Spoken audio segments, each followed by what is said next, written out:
दोस्तों नमस्कार, कैसे हैं आप लोग। आशा करता हूँ अच्छे होंगे।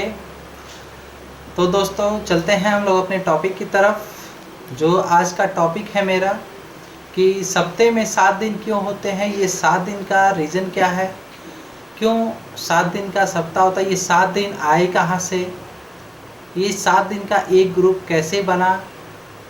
दोस्तों ये बड़े सोचने वाली बात है। मैं पहले भी कई बार सोचता था कि आखिर ये जो सप्ते का 7 दिन है, ये 7 दिन 7 ही दिन क्यों बने। एक्स्ट्रा भी बन सकते थे, कम भी बन सकते थे, लेकिन 7 दिन का ही एक टर्निंग पॉइंट है कि रविवार, सोमवार, मंगलवार, बुधवार, बृहस्पतिवार, शुक्रवार, शनिवार और फिर रविवार स्टार्ट हो जाता है। यानी 7 दिन के बाद फिर वही दिन दोबारा स्टार्ट हो जाते हैं। और सप्ते में एक दिन की छुट्टी अनिवार्य है। ये क्यों अनिवार्य है? तो दोस्तों जब मैंने बाइबल पढ़ा तो वहाँ मुझे ये चीज़ प्रूफ मिला कि 7 ही दिन क्यों बने हैं। 7 दिन के बाद 8वां दिन क्यों नहीं बना सप्ते का। जो 7 दिन को सप्ताह कहते हैं, अगर वो एक्स्ट्रा होता तो कुछ और नाम होता। लेकिन ये जो 7 दिन बने हैं, ये 7 दिन जब मैंने बाइबल का पहला अध्याय उत्पत्ति अध्याय पढ़ा तो उसमें मुझे पहले ही अध्याय में इसका प्रूफ मिला कि 7 ही दिन क्यों जो है कि टर्निंग पॉइंट होते रहते हैं हमेशा। दोस्तों जब आप बाइबल पढ़ेंगे और बाइबल का पहला अध्याय जो उत्पत्ति है, जब आप उसी को पढ़ेंगे तो उसमें पूरे 7 दिन का वर्णन दिया हुआ है। 7 दिन के अंदर परमेश्वर ने पूरे सृष्टि का निर्माण किया है, पूरे सृष्टि को रचा है। आज हम जो कुछ भी देखते हैं, जो कुछ भी हमारी आंखों से दिखाई देता है, ये सब कुछ 7 ही दिनों के अंदर जो है कि 6 दिन के अंदर ये सब निर्माण हुआ है। और जो हम लोग कहते हैं कि नहीं, सप्ते में एक दिन क्या होते हैं, छुट्टी होता है, वो छुट्टी 7वें दिन को होता है। सप्ते का जो अंतिम दिन होता है उस दिन छुट्टी का दिन होता है।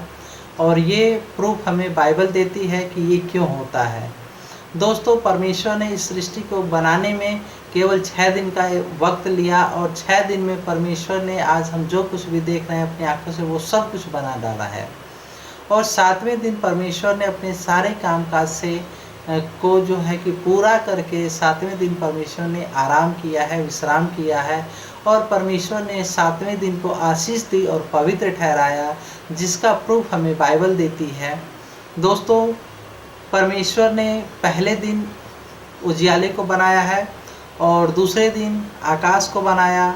तीसरे दिन जो बाइबल हमें बताती है कि तीसरे दिन परमेश्वर ने पृथ्वी को, समुद्र को, हरी घास को और बीज वाले पौधों को, पेड़ पौधों को बनाया, फलदायी वृक्षों को बनाया।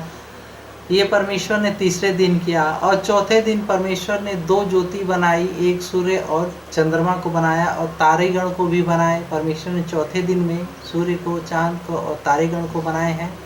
जो आज हम सूर्य को दिन में देखते हैं, चांद को रात में देखते हैं, ये बाइबल हमें बताती है कि परमेश्वर ने सूर्य को बनाया इसलिए ताकि वो दिन को प्रभुता करे, दिन में जो है कि प्रकाश डाले। जैसे हम रात को घर में, अपने घर में बल्ब को जलाते हैं ताकि उजियाला रहे, उसी तरह परमेश्वर ने दिन और रात को अलग करने के लिए सूर्य को बनाया और चांद को बनाया।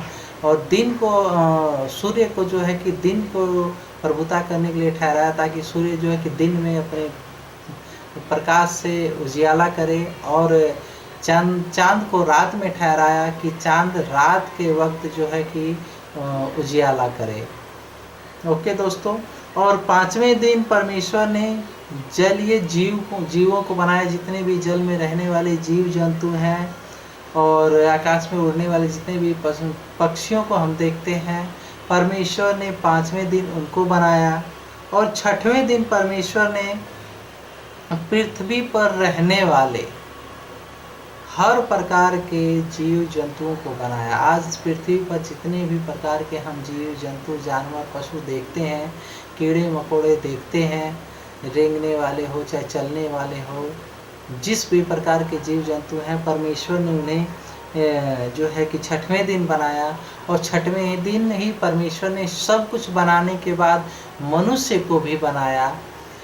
तो हम जो मनुष्य हैं मनुष्य जाति को भी परमेश्वर ने छठवें दिन बनाया है।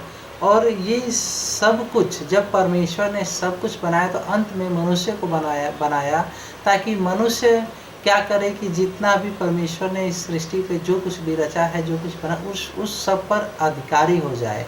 परमेश्वर ने मनुष्य को अधिकार दिया है कि इस धरती पर जो कुछ भी है वो सब क्या करे कि अपने बस में कर ले।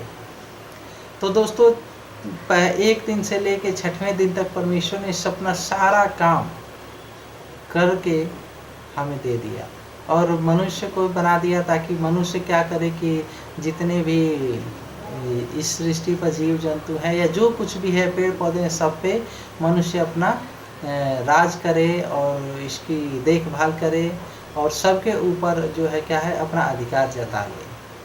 तो दोस्तों, 6 दिन परमेश्वर ने पूरी सृष्टि को सृजा है, पूरी सृष्टि की रचना की है।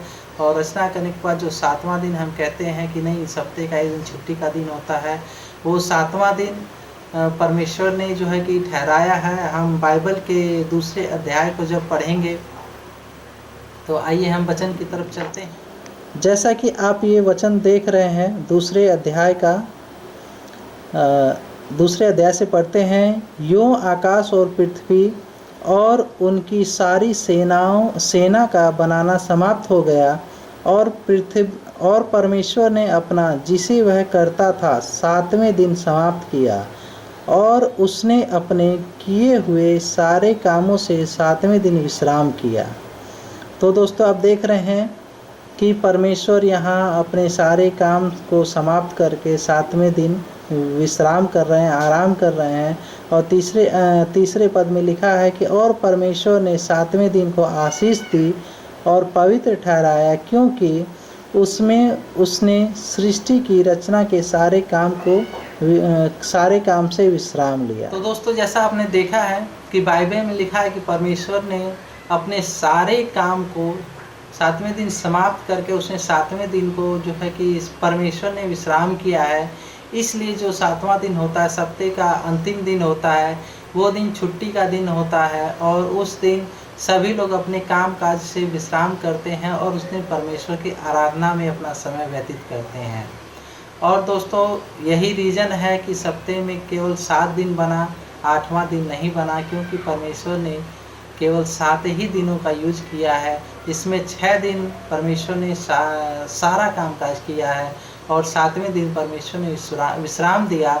और जो भी मनुष्य 7वें दिन को विश्राम करता है और परमेश्वर की आराधना में उपस्थित होता है, परमेश्वर उसे आशीष देता है, क्योंकि यहाँ वचन में लिखा है कि परमेश्वर ने 7वें दिन को आशीष दी और उसे पवित्र ठहराया। तो इसलिए हम लोग का ये फर्ज है कि जब परमेश्वर ने 7वें दिन को छुट्टी का दिन, विश्राम का दिन बनाया, तो हमारा भी फर्ज बनता है कि हम भी अपने काम काज से 7वें दिन विश्राम लें और परमेश्वर की आराधना में उपस्थित हों, ताकि जो परमेश्वर ने 7वें दिन को आशीष दी है वो आशीष हमें भी मिलने पाए।